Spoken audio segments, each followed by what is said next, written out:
Amour, Dieu est amour et nous devons vivre dans l'amour. Donc nous sommes toujours dans ce grand thème de l'amour.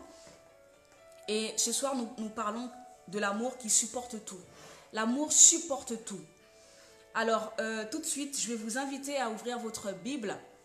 Donc, dans 1 Corinthiens, l'apôtre Paul nous détaille ce que c'est que l'amour, les caractéristiques de l'amour. Et ce soir, nous allons parler de quelques caractéristiques de l'amour. Donc, pour ceux qui viennent d'arriver, shalom à vous, bienvenue à vous. Prenez place, installez-vous, prenez de quoi noter. Soyez à l'aise, mettez-vous à l'aise. Après toute la journée que vous avez passée, là, c'est un petit moment que vous vous réservez à vous pour votre bien-être spirituel, pour votre bien-être moral, pour votre bien-être. Alors, prenez place, mais ne gardez pas cela pour vous, donc invitez. Shalom VV, shalom Olivier, shalom Marie-Paul. Alors, je disais que nous allons lire sa parole tout de suite dans le livre de 1 Corinthiens au chapitre 13.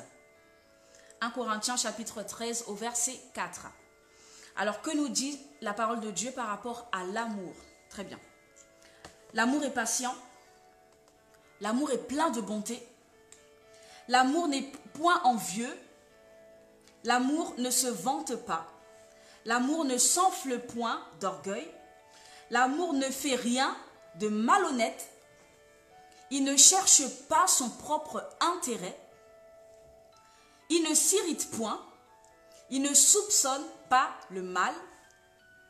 Il ne se réjouit point de l'injustice. Mais au contraire, l'amour se réjouit de la justice, de la vérité. L'amour excuse tout. L'amour croit tout. L'amour espère tout. L'amour supporte tout. Et la Bible dit, toujours dans le chapitre 13 de 1 Corinthiens, au verset 8, l'amour ne périt jamais. L'amour ne périt jamais. Il est intemporel, il ne finit pas, il n'a pas de commencement et il n'a pas de fin. Aussi longtemps que Dieu existe, aussi longtemps que l'amour existe. Parce que l'amour vient de Dieu et Dieu est amour. Alors ce soir, j'ai envie de commencer en vous parlant, donc le thème de ce soir, c'est l'amour supporte tout, toutes choses. J'ai envie de commencer par vous parler des trois amours qui existent, les trois grands amours, les trois amours généraux, d'accord? Trois amours qui existent, très bien. Nous avons l'amour philéo. L'amour philéo, c'est l'amour fraternel, l'amour que vous avez envers votre frère, votre sœur de sang, envers un ami, une amie, envers des collègues, l'amour qu'on peut avoir entre frères et sœurs, l'amour amitié, amical, l'amour entre fraternel, l'amour familial, c'est l'amour philéo. D'accord? Ensuite, nous avons l'amour éros, c'est l'amour que peut avoir un homme envers sa femme, l'amour que peut avoir une femme envers son mari. C'est l'amour érotique, passionnel, l'amour charnel, cet amour-là. L'amour qui fait que nous devons avoir, comment dirais-je, des relations au sein du foyer. D'accord? Et pour finir, nous avons l'amour agapéo. Agapéo, que nous venons de lire dans 1 Corinthiens au chapitre 13, du verset 4 au verset 8. L'amour agapéo, c'est l'amour de Dieu. Lorsque Jean 3, 16 nous dit « Car Dieu a tant aimé le monde qu'il a donné son Fils unique, afin que toi et moi, qui croyons en Dieu, nous ne périssions point, mais que nous puissions avoir la vie éternelle. » C'est de cet amour dont Dieu parle. Dieu a donné ce qu'il avait de plus cher. Il n'a même pas réfléchi, il n'a même pas, comment dirais-je, regardé à nos péchés, il n'a pas regardé à nos iniquités, à nos fautes, à nos injustices, mais parce qu'il a de l'amour pour nous, pour l'être humain, qu'il a donné son Fils pour que nous soyons sauvés au travers de la mort et de la résurrection de son Fils. Alors, de ces trois amours, l'amour le plus grand, l'amour le plus beau, l'amour le plus durable, celui qui ne périt pas, c'est l'amour agapéo, c'est l'amour de Dieu. Alors, j'ai envie, là je parle un petit peu dans le couple, d'accord? L'amour agapéo. L'amour agapéo permet de garder, conserver les deux autres amours, philéo et éros. L'amour agapéo fait que dans un couple, par exemple, Le mari doit aimer sa femme d'amour éros. Tu dois avoir de l'attirance pour ta femme, la femme doit avoir de l'attirance pour son mari. Les deux doivent s'aimer. D'accord? C'est cet amour qui fait qu'ils sont, comment dirais-je, liés, qu'ils ont des relations intimes. C'est cet amour qui fait qu'ils perdurent, cet amour qui fait qu'ils passent du temps ensemble, à se connaître, à se découvrir et à faire plusieurs choses ensemble, à bâtir leur relation au sein du foyer. Laissez-moi vous dire que, mis à part cet amour-là, Eros, que l'homme a pour la femme, un homme et une femme au sein du couple doivent avoir l'amour philéo. Pourquoi? Parce que la femme doit faire de son mari son meilleur ami. L'homme doit faire de sa femme sa meilleure amie. Ce n'est pas normal que l'homme ait besoin de sortir de sa maison pour aller voir ses copains, ses amis, pour aller s'entretenir avec eux, pour aller leur donner des secrets, leur livrer des secrets qu'il doit garder au sein de son foyer. Ce n'est pas normal que la femme n'arrive pas à se confier en son mari et qu'elle soit obligée de sortir de chez elle pour aller parler à ses copines, à ses amis ou à sa famille de ce qui se passe au sein du foyer. L'homme et la femme doivent cultiver cette relation amicale. Ce qui veut dire que même si pour une raison ou pour une autre, vous ne vous entendez plus, je veux dire érotiquement parlant, pour une raison ou pour une autre, parce que vous traversez des situations, vous traversez des cyclones. D'ailleurs, à La Réunion, nous sommes dans une période cyclonique actuellement. Donc, si dans votre foyer, vous traversez une période cyclonique, une période de tempête, une période où vous ne vous adressez même presque plus la parole, une période où vous n'avez plus, comment dirais-je, d'attirance l'un envers l'autre, une période où vous n'avez plus envie de vous rapprocher physiquement l'un et l'autre, il faudrait que cet amour philéo soit conservé. C'est parce que vous avez cet amour philéo que vous pourrez discuter ensemble, que vous pourrez rigoler ensemble, que vous pourrez avoir un fou rire, que vous pourrez, comment dirais-je, partager votre complicité. Il faudrait que vous puissiez être complice. Il faudrait que vous puissiez cultiver cette relation. Mis à part l'amour éros, vous êtes les meilleurs amis. Figurez-vous qu'il y a des couples qui ne se connaissent tellement pas, qui ne travaillent pas cette relation philéo, qu'ils basent tout sur les enfants, parce qu'ils sont devenus parents, qu'ils basent tout sur leur rôle de parents. Eh bien, le jour où les enfants partent, j'aimerais quand même rappeler à mes frères et sœurs qui me suivent, que vers 18 ans, au minimum à 18 ans, voire plus, il y a des enfants qui partent de chez eux, qui vont pour les études ou qui prennent leur logement ou qui sortent du cocon familial, d'accord, pour eux-mêmes créer leur propre vie d'adulte. Très bien. Si l'homme et la femme n'ont pas travaillé cette relation philéo au sein du foyer, le jour où les enfants partent du foyer, ils sont devenus comme deux inconnus, deux personnes qui ne se connaissent pas. Pourquoi?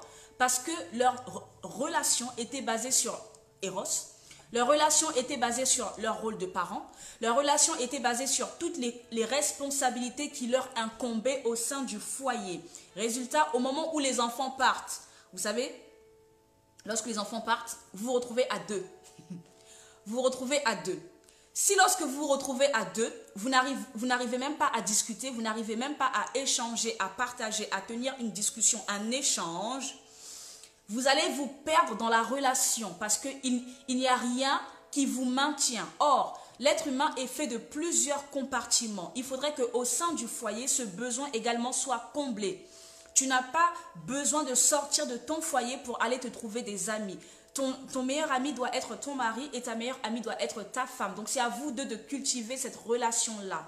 Partager, rigoler, comment dirais-je, partager de tout et de rien, mais en tout cas, partager. Et j'ai envie de dire que ça ne peut qu'être qu'un plus pour vous parce que ça développe votre relation et vous échangez pas forcément sur des domaines que vous connaissiez vous deux. Tu peux faire découvrir des domaines à ton mari, ta femme peut te faire découvrir des domaines, ton mari peut te faire découvrir des domaines à toi femme et ça fait que enrichir votre relation. Et même sur le plan personnel, ça ne peut que t'enrichir à toi personnellement et l'autre aussi, ça l'enrichit. Sachez que la vie est faite d'apprentissage. Chaque jour que Dieu rajoute à notre vie, nous apprenons des choses. Il faudrait qu'au sein du couple, vous puissiez apprendre l'un de l'autre. Vous puissiez vous enrichir l'un de l'autre. Toujours est-il que lorsqu'on se marie, toi, tu dois m'apporter ta valeur ajoutée et moi, je dois t'apporter ma valeur ajoutée. Autrement dit, lorsque j'arrive dans ta vie, j'influence ta vie, que tu le veuilles ou pas, j'influence ta vie parce que je te communique des choses. Et toi aussi, lorsque tu arrives dans ma vie, tu influences ma vie parce que tu me communiques des choses, parce que tu me transmets des choses, parce que tu me racontes des choses, parce que tu me racontes des anecdotes et moi aussi, au travers de ça, j'apprends. Donc, l'amour philéo n'est pas réservé qu'à deux frères, à deux sœurs ou à parents-filles, parents-enfants, etc. Mais c'est réservé également au sein du couple et c'est tellement important. Combien de couples se séparent ou divorcent parce qu'ils se sont rendus compte qu'au moment où, comment dirais-je, ils sont arrivés à l'âge de la retraite, au juste, ils n'ont rien en commun. Ils ne retrouvent pas des points communs sur lesquels ils peuvent discuter, sur lesquels ils peuvent s'amuser, sur lesquels ils peuvent se retrouver. Et ils se retrouvent sans intérêt l'un pour l'autre. À l'âge de la retraite ou à l'âge où les enfants partent de la maison. Donc, même si vous avez des enfants, vous êtes parents, c'est bien.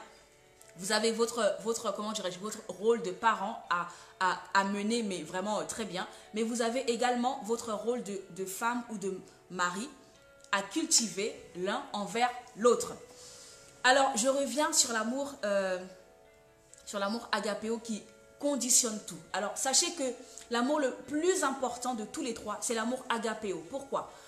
Parce que ton mari, tu ne l'aimes pas seulement parce que c'est ton mari, parce que vous partagez la même chambre. Tu ne l'aimes pas forcément pour ça. Tu ne l'aimes pas forcément parce que vous avez une complicité et que c'est ton meilleur ami.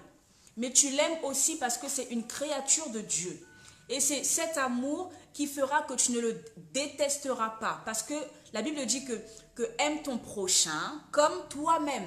C'est parce que tu t'aimes que tu aimes ton prochain. Et comme tu aimes Dieu, donc tu aimeras certainement toujours ton prochain.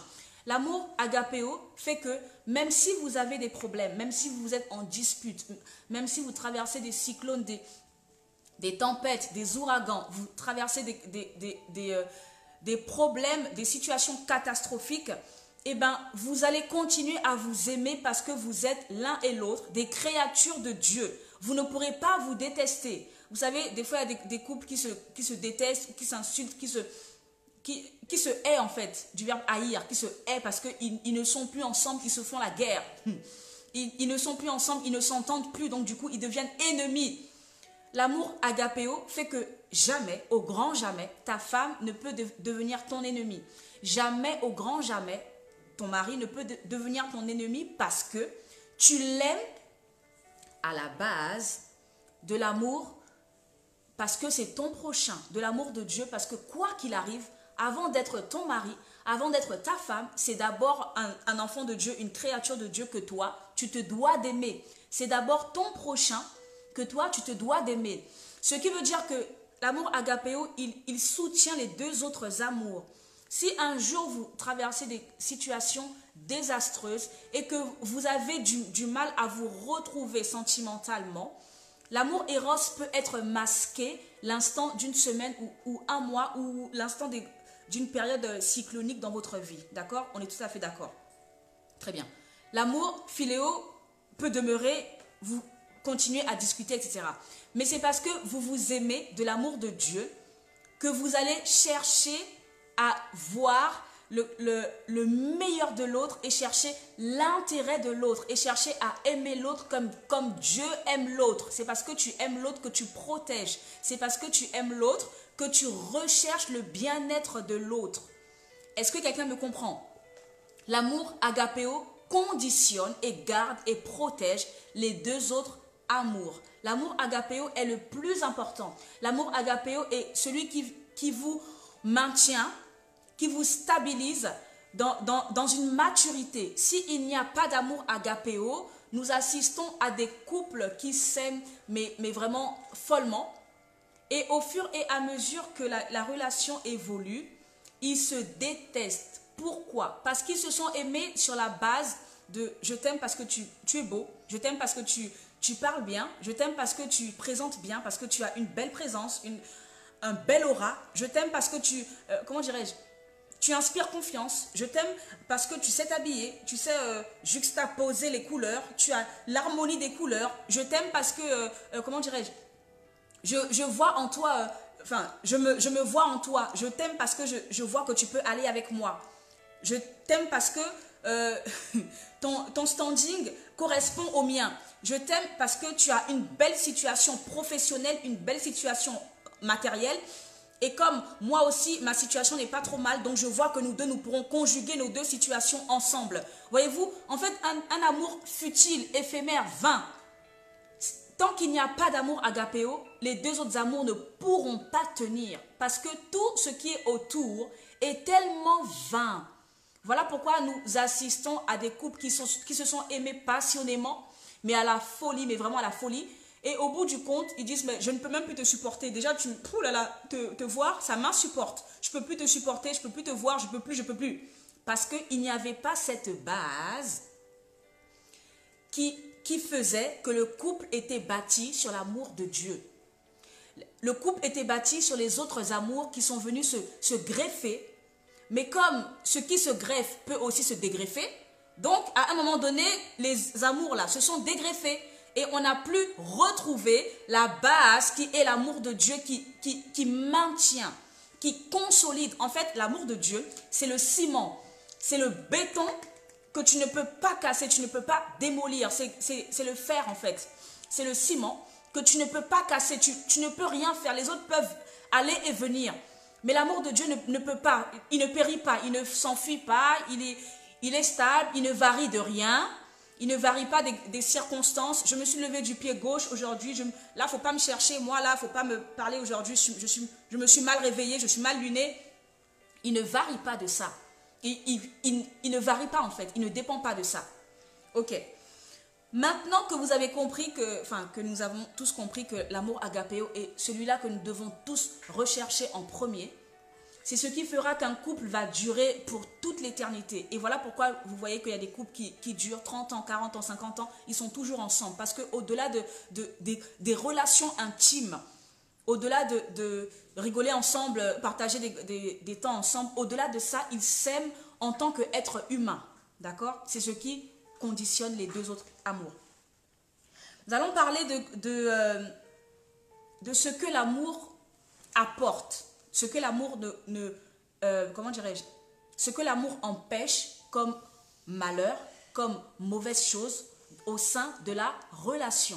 Nous avons lu tout à l'heure dans 1 Corinthiens au chapitre 13, du verset 4 au verset 8, nous avons lu ce qu'est l'amour. L'apôtre Paul nous a défini ce qu'est l'amour. Maintenant, je vais vous parler de certaines caractéristiques de l'amour et vous verrez que nous devons absolument rechercher ces caractéristiques-là et les intégrer, comment dirais-je, oui, et les intégrer, les faire asseoir dans notre vie personnelle si nous voulons réussir dans notre vie personnelle. Alors, premièrement, je vais vous parler de l'amour qui ne s'enfle point d'orgueil.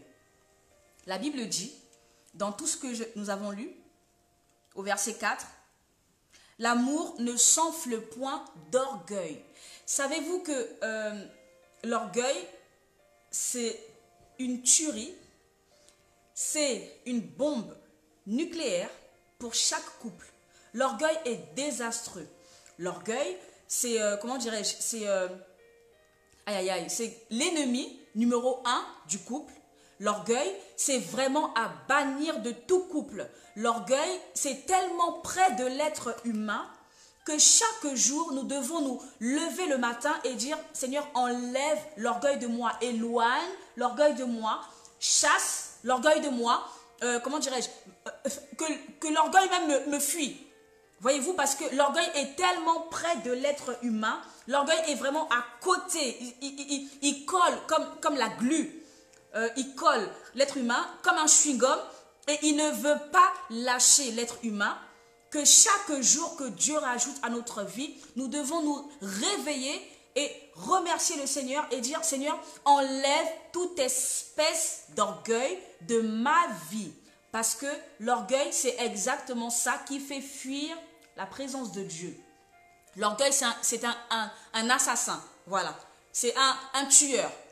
Alors, dans le foyer, l'orgueil se manifeste comment? De plusieurs manières. Alors là, par des dizaines et des dizaines de manières. Mais ce soir, je vais vous en parler que de certaines. Alors, l'orgueil, c'est lorsque vous vous disputez, par exemple. Vous savez, dans une dispute, les torts sont partagés. Pourquoi? Parce que jamais quelqu'un ne se dispute tout seul. On se dispute toujours avec quelqu'un. Donc, dans le foyer, dans le couple, lors d'une dispute ou d'une engueulade ou d'une mésentente, les torts sont partagés. Peut-être pas à part égale, mais même si l'autre a peut-être 80% de torts, l'autre a peut-être 20%, mais en tout cas, les torts sont partagés. D'accord? Très bien. Peu importe que tu aies raison ou que tu aies tort, la logique biblique voudrait que tu te rapproches de ton mari ou de ta femme pour dire vraiment, je ne voudrais pas que nous puissions rester comme ça. Pardonne-moi, d'accord? La logique voudrait que nous bannissions l'orgueil. Qu'est-ce que l'orgueil nous souffle dans nos oreilles? Ah non, non, non, non, non, il faut que tu restes comme ça, sois encore énervé. Écoute, écoute, regarde comment il t'a parlé, mais tu peux accepter ça? Regarde comment il t'a fait honte devant tout le monde. Est-ce que tu peux accepter ça? Non, mais tu ne peux pas tolérer ça. Non, mais tu ne peux pas accepter ça. Non, non, reste encore énervé, reste encore là. En fait, l'orgueil nous souffle des pensées qui nous maintient dans une position comment dirais-je, de non-réconciliation. L'orgueil, je vous disais que l'orgueil est tellement près de l'être humain. L'orgueil, c'est ce qui, oh mon Dieu, l'orgueil, chaque jour que Dieu rajoute à notre vie, mon frère, ma soeur, supplions Dieu, Seigneur, maintiens l'orgueil au plus loin de moi. Parce que l'orgueil n'est là que pour nous faire échouer, pour nous tuer, pour nous détruire, pour détruire tout ce que nous construisons, pour détruire tout ce que nous sommes en train d'établir en tant qu'enfants de Dieu, en tant que conquérants, en tant que combattants, en tant que vainqueurs. L'orgueil est là pour tout briser en un claquement de doigts. Est-ce qu'il y a quelqu'un qui me comprend? Donc, au sein du couple, peu importe que tu aies raison ou pas, en tout cas, fais le premier pas pour dire vraiment, excuse-moi, vraiment, je te demande pardon, je te demande de me pardonner. Si je t'ai heurté, si je t'ai blessé, si je t'ai vexé, si je t'ai jeté, je te demande pardon. Vous savez, le pardon libère. Simplement de dire vraiment, excuse-moi, mon Dieu, mais qu'est-ce que c'est? C'est des fois très très compliqué parce que c'est anti-humain, parce que l'orgueil est tellement là que l'orgueil te dit, mais c'est pas à toi de t'excuser, ce n'est pas à toi de parler comme ça, c'est à lui de venir à toi. Non, non, attends, c'est à elle de venir à toi, c'est pas à toi de faire le premier pas. Vous voyez comment l'orgueil détruit les relations?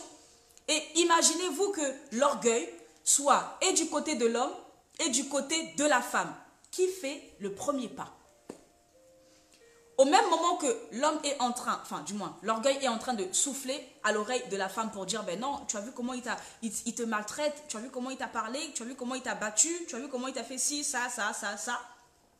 Tu ne peux pas accepter ça. Au même moment, le même orgueil est en train de souffler dans les oreilles du mari. Mais quelle femme irrespectueuse, quelle femme insoumise. Mais tu as vu comment elle peut parler comme ça à un chef? Comment elle a pu te répondre comme ça à toi? Voyez-vous?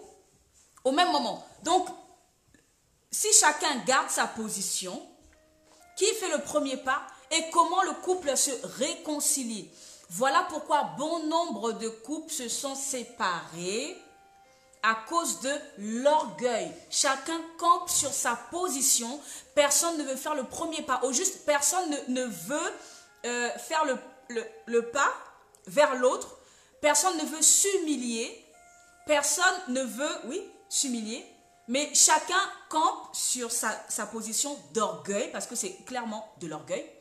Chacun campe sur sa position, empêchant toute réconciliation, empêchant toute harmonie, empêchant toute évolution, empêchant, comment dirais-je, toute humilité, empêchant l'amour de Dieu de fonctionner au sein du couple. Donc, la première chose à bannir, la Bible dit que l'amour ne s'enfle point d'orgueil. Donc, évitons l'orgueil. Demandons pardon à l'un et à l'autre. L'orgueil te fait croire que c'est toi qui as raison. L'orgueil te fait croire que tu es meilleur que l'autre. L'orgueil te fait croire que toi, tu as la science infuse, alors que l'autre ne connaît rien. L'orgueil te fait croire qu'on doit toujours suivre ce que toi tu dis. En fait, lorsque toi tu émets une hypothèse ou une idée, l'orgueil va te faire croire que toi, ton idée là, c'est vraiment la meilleure et que l'autre ne connaît rien et que celle de l'autre, elle est moindre. Donc, il faut absolument qu'on écoute la tienne. Et si on n'écoute pas la tienne, ça devient un problème. L'orgueil te fait croire que tu es meilleur, que tu es, voilà, au-delà de toi, il n'y a personne. L'orgueil te fait croire que tu es indispensable. L'orgueil te fait croire que tu es number one. Si toi, tu n'es pas là, le monde s'écroule. En fait, l'orgueil te met sur un piédestal inconsciemment qui fait que même si tu es une bonne personne, mais en fait, tellement le diable va venir souffler dans tes oreilles des phrases qui vont faire plaisir à ta chair, que l'orgueil va bloquer tes propres bénédictions dans ta propre vie, dans ton propre foyer, dans ta propre famille. Est-ce qu'il y a quelqu'un qui me comprend? L'orgueil, ennemi numéro 1 du foyer. Très bien. L'orgueil te fait croire que tu as raison. L'orgueil te fait croire que, en fait, Dieu combat l'orgueil plus que toute autre chose. Et d'ailleurs, nous voyons dans la parole de Dieu que Satan a été déchu à cause de l'orgueil. Donc, la première chose que Dieu combat même dans ce bas monde, c'est l'orgueil. Donc, si tu veux être ennemi de Dieu, c'est l'orgueil. Mais si tu veux être ami de Dieu, voilà pourquoi je dis que chaque jour, comme l'apôtre David Storm nous dit, chaque jour il prie, Seigneur, éloigne l'orgueil de moi, je ne veux rien avoir à faire avec l'orgueil. Et bien c'est vraiment la prière que chaque enfant de Dieu devrait faire. Parce que l'orgueil détruit nos vies en fait. Et ça détruit ce que Dieu veut faire en nous. Or, Dieu combat l'orgueil. Il a dit, je résiste aux orgueilleux. Je résiste. En fait, je ne peux pas. L'orgueil m'empêche d'agir dans ta vie. Même si j'ai préparé une destinée, une grande destinée, une belle destinée pour toi. Mais parce que l'orgueil, comment dirais-je, sévit dans ta vie, que l'orgueil m'empêche de t'emmener aussi loin que je dois le faire. L'orgueil m'empêche de t'emmener dans ta destinée. L'orgueil m'empêche d'ouvrir des portes. Parce que si j'ouvre cette porte-là, l'orgueil qui est en train de sévir dans ta vie va te faire chuter, mais tellement que je préfère que tu restes à ce niveau-là. Je recommence. Quelquefois, le Seigneur se dit que je veux t'emmener quelque part, n'est-ce pas? La Bible dit que j'ai un plan, Dieu a un plan merveilleux pour chacun de nous, un plan de bonheur, un plan de paix, un plan de tout ce qui est parfait, d'accord? Mais sauf que le Seigneur regarde en nous, il nous connaît mieux que nous-mêmes. Il regarde et il observe l'orgueil qui sévit dans notre vie. Alors, il a envie de nous emmener, parce que c'est ça son plan, sa volonté, c'est ça. De nous emmener quelque part, dans une destinée glorieuse, où son saint nom est glorifié au plus haut point. D'accord? Il a envie de nous ouvrir des portes, de nous faire rencontrer des personnes, de nous ouvrir des portes qui jusque-là étaient restées fermées. Seulement, il regarde l'orgueil qui jalonne notre vie, qui sévit dans notre vie. Il se dit, mais toi, si je t'ouvre cette porte-là, avec l'orgueil que je vois dans ta vie, tu vas te fracasser. En fait, la porte, elle est là, n'est-ce pas? L'orgueil est très très bas, d'accord? Si je t'ouvre la porte, tu vas avoir l'impression que tu es arrivé quelque part. Sauf que l'orgueil est tellement présent qu'il va te faire chuter, une chute vertigineuse. Et comme Dieu ne veut pas que nous souffrons, il ne peut pas agir parce que l'orgueil l'empêche d'agir. Est-ce qu'il y a quelqu'un qui me comprend ce soir? L'orgueil nous bloque nous-mêmes et nous fait du mal à nous-mêmes. Est-ce qu'il y a quelqu'un qui me comprend ce soir? L'orgueil nous empêche d'évoluer et d'être qui nous devons être. Alors, bannissons, mais vraiment chaque jour, à chaque minute de notre vie, l'orgueil qui sévit dans la vie des enfants de Dieu. Alors, l'amour ne fait rien de malhonnête. L'amour ne fait rien de malhonnête. Le père du mensonge, c'est le diable. Donc, être malhonnête, c'est de ne pas marcher dans la vérité. C'est de ne pas marcher dans la sincérité. C'est de ne pas marcher dans l'honnêteté. Or, il y a deux choses. Honnêteté, Dieu. Malhonnêteté, Satan. La Bible nous dit que le père du mensonge, c'est le diable. Le père de la vérité, c'est Dieu. Lorsque je marche dans la vérité, je suis serviteur, je sers, donc j'agis pour la vérité. Donc, j'agis pour Dieu, d'accord? Lorsque je me retrouve par mon propre choix, je me retrouve à marcher dans le mensonge, au juste, je suis en train de servir le père du mensonge. Je me fais serviteur de celui à qui le mensonge appartient. Est-ce que quelqu'un me comprend ce soir? Dans la vie, nous avons toujours deux choix. Dans les foyers, nous avons deux choix. Dans notre vie personnelle, nous avons deux choix. Soit je sers Dieu à chaque minute de ma vie, soit je me laisse conduire par Dieu, je me laisse inspirer par Dieu, je laisse Dieu couler et m'utiliser comme il veut, soit je me laisse influencer, je me laisse, pousser, je me laisse inspirer par le diable. Ceci étant, être malhonnête ou choisir de marcher dans la malhonnêteté, c'est choisir de servir le père du mensonge, parce que la malhonnêteté appartient au père du mensonge. Donc, à partir du moment où nous avons un choix à faire, la Bible dit que l'amour ne fait rien de malhonnête. Tu ne peux pas mentir à ton mari, tu ne peux pas mentir à ta femme sous prétexte que tu aimes la personne. Ce n'est pas vrai, c'est contre nature, c'est contre vérité. Parce que la Bible dit que celui qui aime, donc l'amour, ne fait rien de malhonnête. L'amour est toujours honnête. L'amour choisit toujours la vérité. Même si la vérité fait mal, même si la vérité blesse, même si la vérité, titille un peu, mais choisir la vérité, c'est de choisir l'amour de Dieu. Choisir le mensonge, c'est de choisir tout ce qui n'est pas de Dieu. D'accord?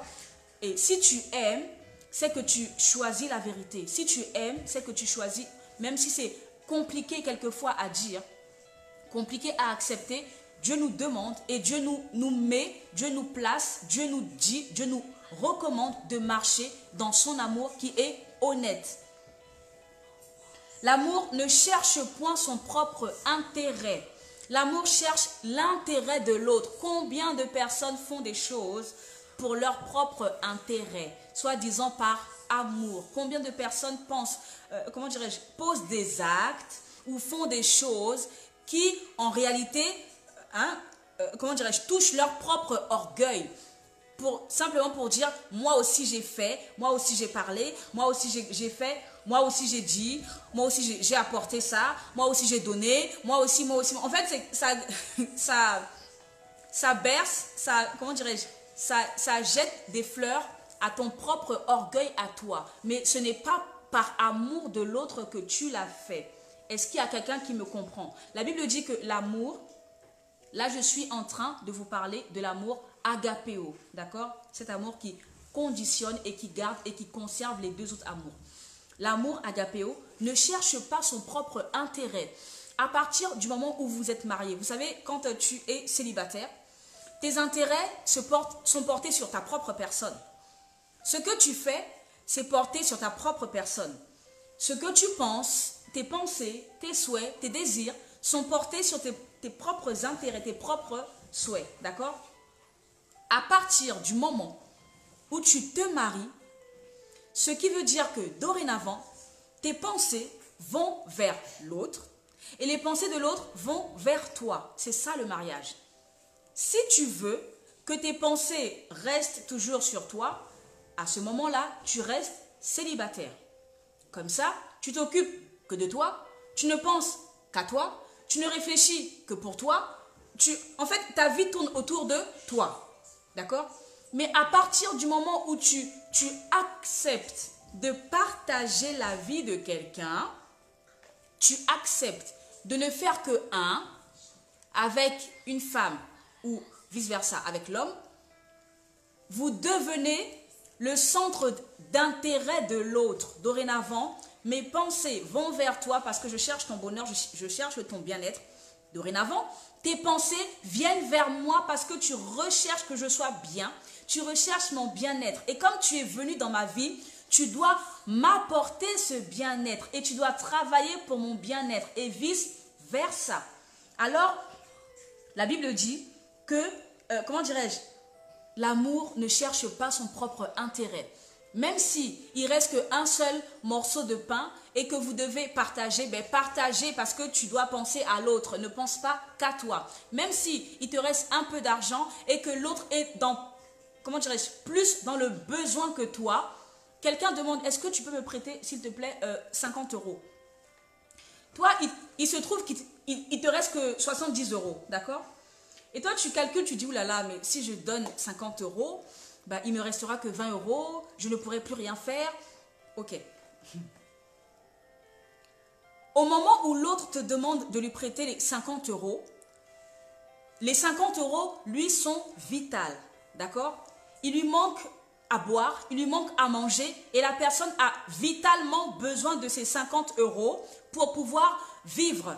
Alors que toi, tu les as, mais tu les gardes. Donc, ce n'est pas vital pour toi parce que si tu as gardé, c'est que tu n'en as pas besoin instantanément. D'accord? Alors, comment dirais-je, par amour, la Bible dit que je pense à l'autre. Donc, je vois ton intérêt actuel. Je dis très bien, donc nous fixons, donc comme c'est un prêt, donc ça veut dire reviens. D'accord? Très bien, je te prête avec plaisir parce que je pense à toi. Parce que ton intérêt à l'instant T est plus important que le mien. En fait, ton besoin est plus important que le mien. Donc, je pense à toi, je pense à ton bien-être, je pense à ce que tu sois en joie. La Bible dit que si un ami vient te voir et qui te demande en pleine nuit et qui te demande du pain parce qu'il a faim, parce qu'il meurt de faim, et toi, tu lui dis, ben, que Dieu te bénisse. Toi, tu lui dis que Dieu te bénisse. Au juste, ta prière est vaine. En fait, ta prière est hors sujet. Voyez-vous? Que Dieu te bénisse, c'est bien de le dire à tout un chacun. Mais en fait, dans ce cas-là, ce n'est pas cette prière qu'il faut faire. Dans ce cas-là, ton ami te dit, lève-toi, pense à mon bien-être, lève-toi et donne-moi du pain parce que là, j'ai trop faim. Et j'ai pensé à toi pour que tu viennes me secourir, pour que tu viennes pourvoir à mon besoin, à l'instant T. Donc toi, dans ta grande bonté, dans ton grand amour, dans ta grande générosité, dans ton, voilà, ne lui dis pas que Dieu te bénisse, alors que là, il a besoin que tu te lèves, que tu ailles dans ton frigo, que tu ailles dans ton garde-manger, que tu prennes des choses et que tu lui donnes à manger. Est-ce que quelqu'un me comprend? La Bible dit que l'amour, c'est penser à l'autre au juste, voilà. Tout simplement, que ça te fasse mal, que ça te fasse un pincement au cœur, que ça te brise ton orgueil, mais la Bible dit que l'amour comment dirais-je, cherche l'intérêt de l'autre. Il y a quelquefois dans le ministère où tu as envie de réprimander quelqu'un parce que la personne, honnêtement, la personne mérite, d'accord? Mais tu sais que si tu le fais, là, tout de suite, là, tu vas plus fracasser la personne qu'autre chose. Parce que vu comment dirais-je, la bêtise ou l'erreur, si tu le dis tout de suite, eh ben, la personne va très mal le digérer. Elle risque même de ne pas comprendre ce qui lui arrive. Donc, toi, tu réfléchis et pourtant, tu es vraiment énervé. Tu as envie de reprendre. Tu dis non, mais c'est pas possible ça. Comment la personne a fait pour... voilà. Tu as vraiment envie et tu es dans tout ton droit, n'est-ce pas? Mais... quand tu penses à l'intérêt de la personne, tu vois la personne, tu dis, si je lui parle maintenant, ça va la fracasser. Si je réprimande la personne maintenant, oulala, mon Dieu, ça va la briser. Elle risque de croire que Dieu ne l'aime pas. Elle risque d'assimiler ma parole avec la parole de Dieu et puis croire que c'est Dieu qui la réprimande. Elle risque de croire que Dieu l'a oubliée, que Dieu l'a mise aux oubliettes, que Dieu, voilà. Est-ce que vous comprenez? Alors tu avales ta salive, tu avales la colère, tu avales tes émotions instantanées, tu les avales et tu penses à l'intérêt de l'autre. Tu dis, je vais d'abord garder, je vais me calmer, je vais attendre qu'une situation se propose pour que je puisse avoir une ouverture pour pouvoir parler à cette personne. Parce qu'à cet instant, son cœur sera plus disposé. À cet instant, je serai moi-même plus disposée pour pouvoir mieux parler à la personne. Et à ce moment-là, elle pourra comprendre ce que je lui expliquerai. Est-ce qu'il y a quelqu'un qui me comprend ce soir? Voyez-vous, tu réfléchis à l'intérêt de l'autre. On ne parle pas de toi. Là, la Bible n'a pas dit que, comment dirais-je, l'amour cherche son propre intérêt. On ne parle même pas de toi. On parle de l'autre. L'amour, c'est de penser à l'autre. Comment va réagir l'autre? Et pareil dans les foyers, pareil avec les enfants. Comment je dois, comment dirais-je, agir avec tel ou tel enfant parce que chaque individu est différent. Je dois analyser le caractère de chacun pour pouvoir m'adapter à chacun. Pareil dans le foyer, l'homme et la femme, vice-versa. Tu as envie de parler, tu bouillonnes de dire quelque chose à l'autre. Mais tu as étudié le caractère, tu as étudié le fonctionnement et tu sais que si tu parles maintenant, ça ne va pas passer. Tu es obligé d'attendre, de prendre sur toi parce que tu sais que si tu parles maintenant, la personne, tu vas la déconnecter de ce qu'elle est en train de faire. Tu vas, comment dirais-je, tu vas la blesser, tu vas la démolir. Alors tu attends un moment qui est plus propice où la personne est mieux disposée, où la personne n'est pas dans cet état émotionnel affaibli. Est-ce que quelqu'un me comprend? Donc tu attends le bon moment pour la personne. Ce n'est pas le bon moment pour toi. C'est le bon moment par rapport à la personne parce que tu analyses les circonstances, tu analyses l'atmosphère, tu analyses, oui, tout ce qui se passe autour parce que tu réfléchis et tu penses au bien-être de la personne. Est-ce qu'il y a un frère, une soeur qui m'écoute ce soir? L'amour, au verset 6, 1 Corinthiens chapitre 13, verset 6, l'amour se réjouit de la vérité. Bien-aimés, marchons dans la vérité. L'amour, c'est la vérité. Si tu es en dehors de la vérité, c'est que tu n'es pas dans l'amour. Si tu es en dehors de la vérité, c'est que tu n'es pas dans l'amour dont nous parle Paul dans 1 Corinthiens 13. L'amour cherche la vérité. L'amour cherche à vivre en paix. Paul a dit, si ça ne tient qu'à toi, cherche la paix avec autrui. Cherche la paix. En fait, bats-toi pour avoir la paix. Si cela ne tient qu'à toi, ça veut dire qu'à partir du moment où ça engage ta responsabilité, va courir pour trouver la paix avec ton prochain. Est-ce que quelqu'un me comprend? Recherchons la vérité et marchons sur la base de la vérité. D'accord? Quelqu'un ne peut pas dire ben, je t'ai menti parce que pour te protéger ou bien je t'ai menti parce que j'avais peur ou j'avais honte ou j'avais... Non. La Bible dit que l'amour se réjouit. En fait, l'amour baigne dans la vérité. L'amour nage dans la vérité. L'amour vit dans la vérité. L'amour mange la vérité. L'amour se nourrit. L'amour est comblé dans la vérité de Dieu. Et l'amour excuse tout. L'amour pardonne tout. Alors là, j'ai envie d'insister là-dessus. Pourquoi? Parce que, alors, premièrement, nous ne sommes que des êtres humains. Chaque être, vous qui me suivez, et tout le monde entier d'ailleurs, nous ne sommes que des êtres humains. Ça veut dire que tant que nous sommes sur la terre, nous sommes revêtus de ça. Ça, c'est-à-dire la chair. La Bible dit dans Galates 5, la chair a des désirs contraires à ceux de l'esprit. L'esprit a des désirs contraires à ceux de la chair. Ils sont opposés l'un et l'autre, afin que nous ne fassions pas ce que nous voulons. Pourquoi? Parce que la chair est constamment en combat avec notre esprit qui est bien disposé. Partant de ce principe-là, je sais que tu es faillible. Toi, tu sais que je suis faillible parce que la Bible dit que je suis revêtu, mon esprit et mon âme, bien que bien disposés, sont revêtus de quelque chose qu'on appelle la chair. Et tant que je suis sur cette terre, attends-toi à ce que je me trompe, attends-toi à ce que des fois je trébuche et que toi tu sois là pour me relever. Attends-toi à ce que je sois abattu des fois, mais toi tu dois être là pour me relever. Attends-toi à ce que je sois en pleurs, mais toi tu dois être là pour prier pour moi, pour me relever. Tant que nous sommes sur cette terre, attends-toi à ce que je ne sois que pécheresse. Mais par la grâce de Dieu, comment dirais-je, gracié, racheté par la grâce de Dieu et encouragé par les frères et sœurs que vous êtes ici présents. Ça déjà, c'est ce que je voulais vous dire comme explication. Parce que très souvent, nous oublions que nous sommes encore sur la terre et nous disons, ah ben, cette personne, elle est très très spirituelle, elle est vraiment hyper spirituelle, ultra spirituelle. Mais Paul nous dit dans Galates que malgré notre spiritualité, malgré, comment dirais-je, la Bible dit que le roi David aimait Dieu. Son cœur, c'est-à-dire son cœur qui battait à l'intérieur de lui, son cœur était tel que Dieu veut un cœur.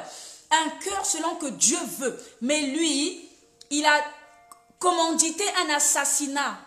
Est-ce que quelqu'un me comprend? Lui que Dieu aimait tellement, et lui qui aimait tellement Dieu de tout son être entier. Lui, pauvre chair qui revêtait son esprit, cette chair-là l'a poussé à aller commanditer un assassinat parce qu'il voulait avoir la merveilleuse femme qui est, comment dirais-je, la maman de Salomon.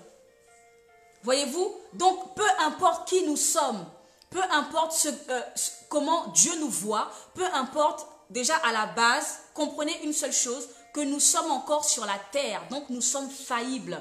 Et j'aimerais que chacun de vous qui écoute, qui suivez, puissiez le comprendre, que nous sommes faillibles. Voilà pourquoi la Bible dit que les chrétiens, donc les disciples, s'entretenaient dans la prière et dans l'enseignement. Et la même Bible dit, veillez et priez afin de ne pas tomber en tentation.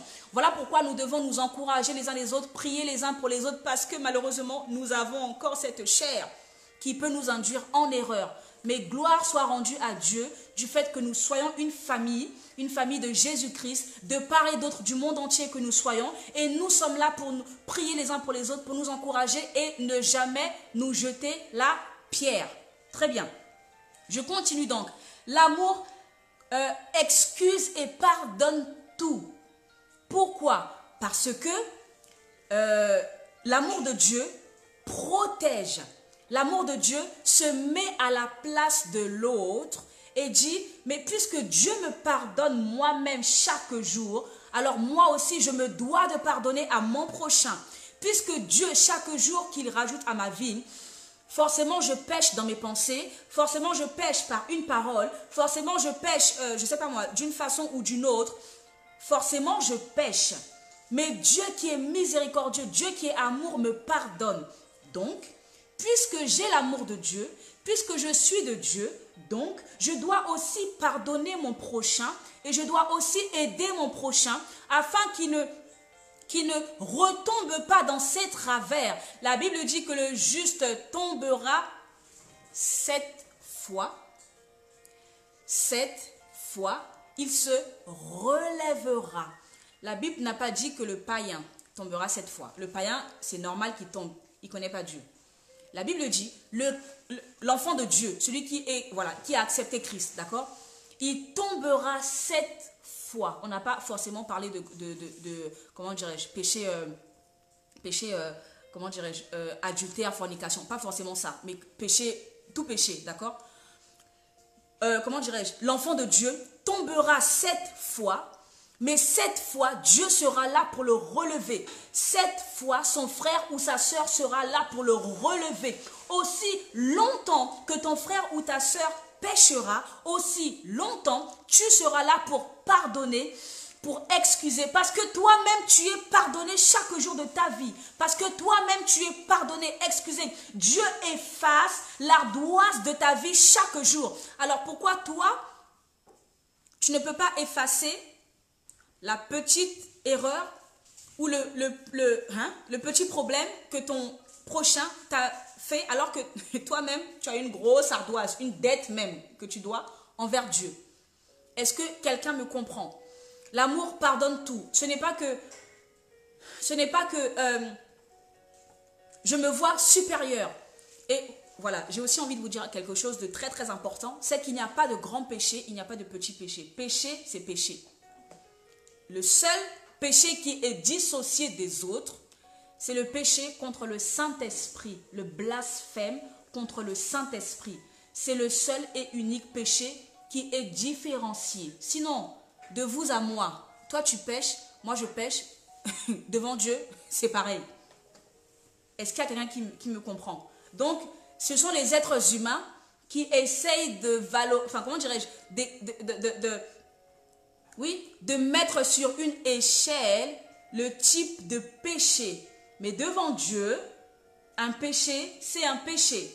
Le seul péché qui est dissocié et que Dieu dit que ça là, Dieu ne pardonne pas, c'est quand tu blasphèmes, c'est-à-dire quand tu attribues l'œuvre de Dieu à Satan. Quand tu attribues quelque chose que Dieu a fait, toi tu prends la gloire qui doit revenir à Dieu et tu prends la gloire et tu la donnes au diable.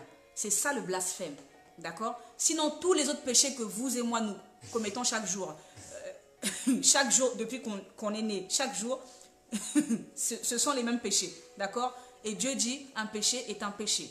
Très bien. Donc, recherchons à pardonner. Ne nous voyons pas supérieurs à l'autre. Toi, tu as commis tel péché, moi j'ai fait ça. Oh, moi c'est rien ça. C'est toi, oulala, toi. Ton péché, vraiment, il est énorme. Ah bon? Lorsque tu as pensé dans ta tête, lorsque tu as vu ta soeur arriver, et tu as dit, mais pour qui elle se prend celle-là? Regardez, de la tête aux pieds, tu l'as regardée, tu dis, mais pour qui elle se prend celle-là? Mon cher, tu as péché au même titre que l'autre qui est allé cambrioler, au même titre que l'autre qui a pris la femme d'autrui, au même titre que l'autre qui a pris le mari d'autrui, au même titre que l'autre qui a fait tant de péchés. Est-ce qu'il y a quelqu'un qui me comprend? Parce qu'un péché est un péché. Très bien. L'amour croit tout. Ça veut dire que si ton frère ou ta soeur ou ton mari ou ta femme te dit quelque chose, au juste, tu es censé croire. Toi, de ta part du moins, tu es censé croire. Maintenant, lui, s'il ment, ça c'est son problème avec Dieu.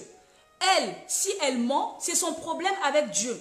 Mais toi, de ton côté, tu es censé croire ce que ton mari ou ta femme ou ton frère ou ta soeur te dit. Parce que comme tu aimes ton frère, tu aimes ta soeur, donc tu crois à ce que ton frère ou ta soeur te dit. Tu crois à ce que ton mari te dit. Tu ne fais pas d'amalgame ou tu ne soupçonnes pas ou quoi que ce soit. Non, tu crois parce qu'on t'a dit. Point final. D'accord? Si l'autre ment, si l'autre camoufle, si l'autre... comment dirais-je? Si l'autre diffère la vérité, ça c'est son problème. Toi, tu n'es pas le juge. Laisse l'autre se débrouiller avec son juge qui est Dieu. Mais toi, l'amour dit, la Bible dit que l'amour croit tout. Tu crois en ce qu'on te dit. L'amour espère tout. Espérer, c'est croire, c'est attendre patiemment. L'amour espère. J'espère, je veux ton bien. J'espère, j'attends ton bien. J'espère, j'attends ton changement. Vous savez, quelquefois, nous sommes impatients de voir l'autre changer. Nous sommes impatients de voir l'autre transformer. Nous sommes impatients de voir les fruits de ce que nous investissons dans quelqu'un. Nous sommes impatients de voir le résultat de notre investissement, le résultat de notre travail dans la vie de quelqu'un. Quelquefois, nous sommes impatients de voir le résultat d'une bonne action que tu as posée, d'une promesse. Nous sommes impatients de voir le résultat comme si nous avions la maîtrise du temps entre nos mains. Comme nous n'avons pas la maîtrise du temps, laissons Dieu faire, laissons Dieu chronométrer, lui à qui appartient le temps. Ne soyons pas pressés de voir les résultats au point de créer des problèmes ou de se créer des frustrations parce que nous nous attendons à quelque chose. L'amour espère tout. L'amour espérer, c'est-à-dire j'attends quelque chose de bien. Je crois, je pense, je te veux du bien en fait. J'espère pour toi. J'espère de bonnes choses. J'espère que tu vas évoluer. J'espère que tu vas quitter d'un point A à un point B. J'espère que tu vas comprendre un jour qu'il faut que tu arrêtes de, comment dirais-je, de fonctionner comme ça parce que ça ne t'apporte pas de bons résultats. Je t'ai expliqué, mais maintenant, j'espère que tu vas évoluer. J'espère que tu vas m'écouter quand je te donnerai des conseils. J'espère que tu vas mettre en pratique ce que je te dis. J'espère que tu vas, comment dirais-je, fonctionner de la bonne manière parce que tu as vu les catastrophes que ça a donné. Donc, j'espère que tu vas modifier ton caractère. J'espère que tu vas modifier ton comportement. J'espère que tu vas analyser la situation et voir que tu t'es trompé. J'espère que tu vas analyser les choses et que tu vas dire, mais purée, mais j'aurais jamais dû faire ça. Mais comme je l'ai fait, alors je reviens en arrière. Est-ce qu'il y a quelqu'un qui me comprend? L'amour espère tout. L'amour attend patiemment. Qu'est-ce que tu espères en aimant quelqu'un? Qu'est-ce que tu espères en portant de l'amour pour tes frères, pour tes sœurs? Que espères-tu pour ton prochain? Qu'espères-tu pour ton voisin? Qu'espères-tu pour ton mari? Qu'espères-tu pour ta femme? L'amour espère toute bonne chose. En fait, je te veux tellement du bien que je réfléchis pour ton bien et je m'attends à voir le bien dans ta vie. Je m'attends à voir des bons résultats dans ta vie. Non pas que je t'ai dit quelque chose, tu ne m'as pas écouté. Je vais dire, tu vas voir. J'attends que tu ramasses les conséquences. Vous savez, il y a un proverbe qui dit, les conséquences éduquent mieux que les conseils. Voyez-vous? Donc, ne sois pas là à te dire comme tu n'as pas écouté ce que je t'ai dit. Comme tu n'as pas voulu m'écouter. Comme tu as privilégié les conseils d'autrui par rapport à moi. Tu vas voir les conséquences. Tu vas ramasser. Tu vas vraiment regretter de ne pas m'avoir écouté. Tu vas regretter de ne pas m'avoir choisi. Il y avait plusieurs marchés. Tu n'as pas choisi mon marché. Tu vas regretter de ne pas m'avoir choisi. Ne soyons pas, en tant qu'enfants de Dieu, dans cette espérance-là. Espérons du bien pour notre prochain. En espérant du bien pour mon prochain, Dieu lui-même me fera du bien parce que Dieu verra comment dirais-je, l'état de mon cœur. Il verra que je ne veux que du bien pour mon prochain. C'est tout à fait normal que Dieu me fasse du bien.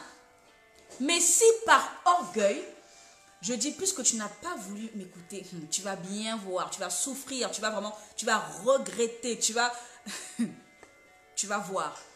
Si Dieu lit ces informations dans mon cœur, à quel moment voulez-vous qu'il me bénisse lorsqu'il voit des informations dans lesquelles il ne se retrouve pas?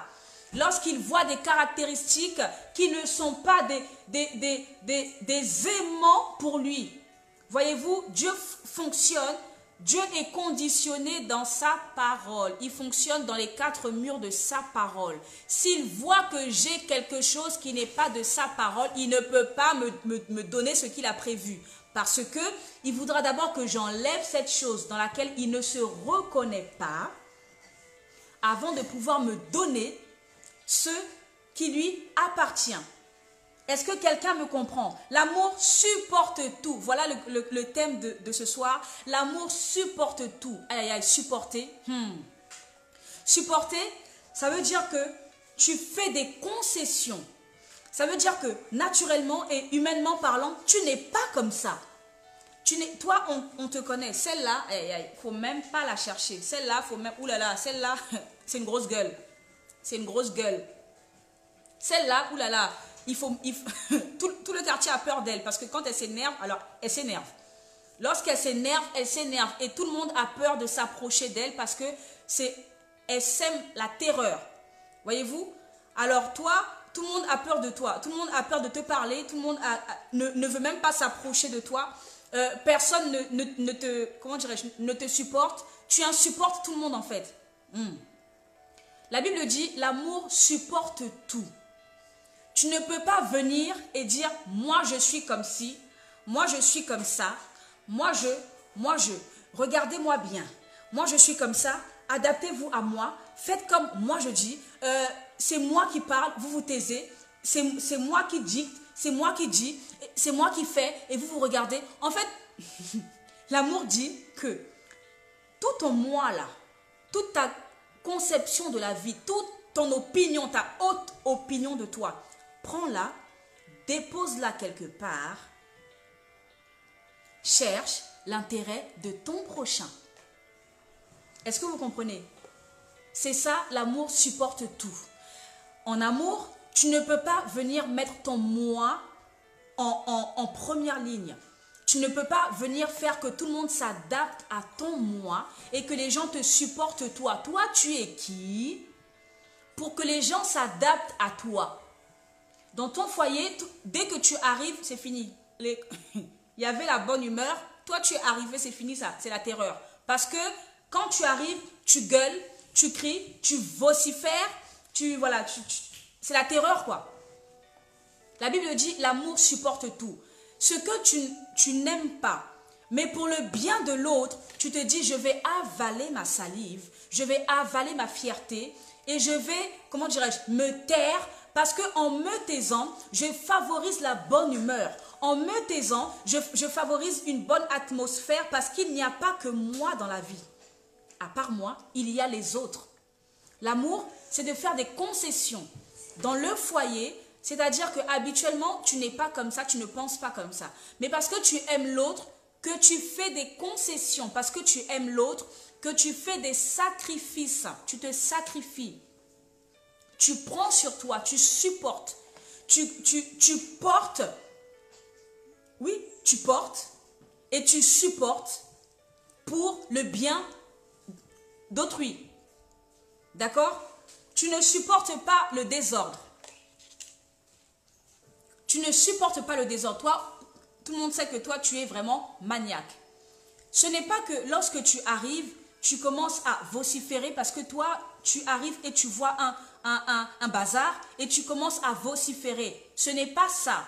C'est que tu recherches, recherches la bonne humeur, recherches à faire plaisir aux autres. Que tu supportes ou pas, tu dis ok, je vais vous montrer comment faire, je vais te montrer comment faire pour que la prochaine fois qu'il y ait de l'ordre. Comme ça, tu apportes une valeur ajoutée à l'autre, dans la vie de l'autre. Tu apportes quelque chose que l'autre ne connaissait pas forcément. Et comme ça, tu enrichis l'autre de ta personne. Et comme ça, tu égayes l'atmosphère, tu enlèves la colère, tu bannis la colère, tu bannis l'orgueil, tu bannis le moi pour pouvoir privilégier le nous. L'amour supporte tout. L'amour supporte le frère dans la vraie vie. Vous savez, quelquefois, en tant que chrétien, on dit, oulala, si c'était moi avant, si c'était moi il y a 10 ans auparavant, j'aurais pas pu supporter ça. Voyez-vous? Si c'était moi il y a 5 ans auparavant, je n'aurais pas pu supporter ça.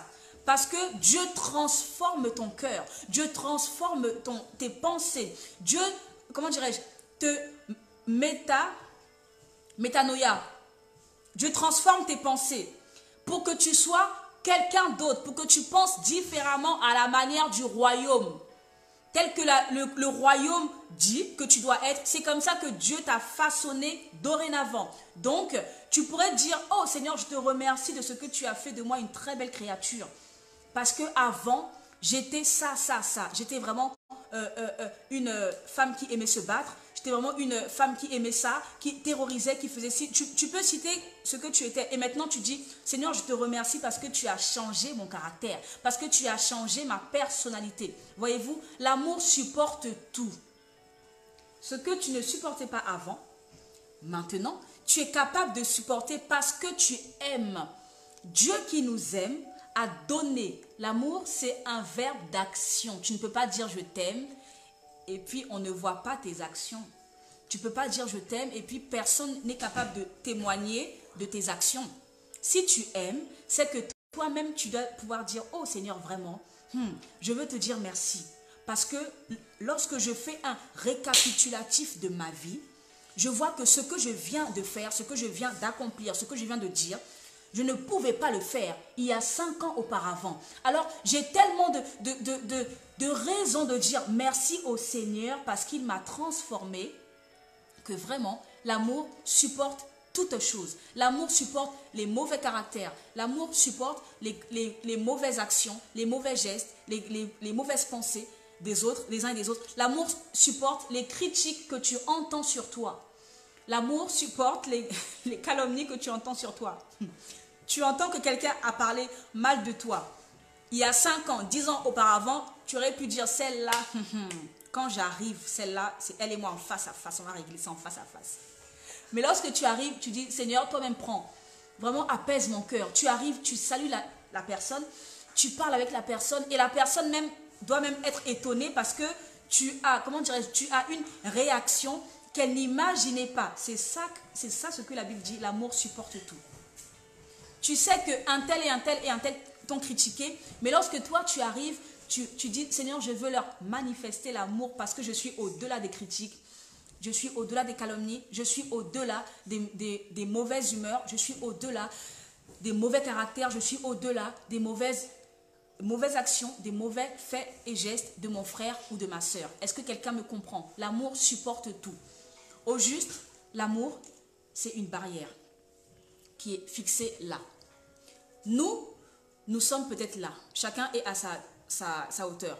Nous venons tels que nous sommes. Mais Dieu veut que nous puissions atteindre cette barrière de l'amour inconditionnel, l'amour agapéo, l'amour qui ne varie pas, qui ne dépend de rien. Qu'il pleuve, qu'il neige, qu'il vente, qu'il fasse beau. Toi, tu es toujours stabilisé à cet amour-là.